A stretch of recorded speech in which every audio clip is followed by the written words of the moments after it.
नरसिम्हा अवतार में भगवान विष्णु स्वयं को इस संसार में अर्ध पुरुष अर्ध सिंह के रूप में अवतरित करते हैं। राक्षसों असुरों से राजी इसका राजा हिरण्यकश्यप अमर होना चाहता था। उन्होंने भगवान ब्रह्मा की उनकी कठोर तपस्या के कारण देवता भयभीत हो गए और उन्होंने ब्रह्मा से राजा को शांत करने के लिए कहा। ब्रह्मा उनकी तपस्या से उनकी इच्छा पूरी की।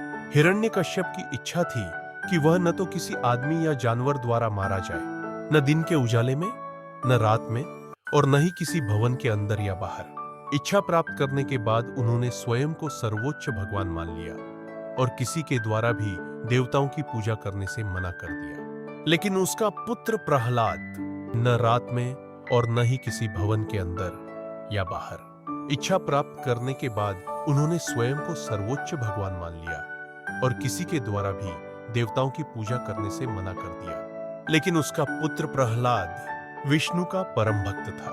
उसने प्रहलाद को मारने के लिए कई तरह के आदेश दिए, जिसमें अपनी बहन होलिका को प्रहलाद के साथ आग में बैठने के लिए कहना भी शामिल था। लेकिन हर बार प्रहलाद सुरक्षित बच गए। क्रोधित होकर एक बार उसने प्रहलाद से भगवान विष्णु का दर्शन कराने को कहा। प्रहलाद ने कहा वह हर जगह है, और क्रोधित होकर हिरण्यकश्यप ने एक खंभा गिरा दिया और पूछा कि क्या भगवान वहां मौजूद थे। तब भगवान विष्णु आधे शेर आधे मनुष्य के रूप में उस खंभे से निकले, जो न तो घर के अंदर था और न ही बाहर, और समय शाम का था, न रात का और न ही दिन का। फिर उन्होंने हिरण्यकश्यप को मार डाला और इस प्रकार अपने भक्त प्रहलाद की जान बचाई।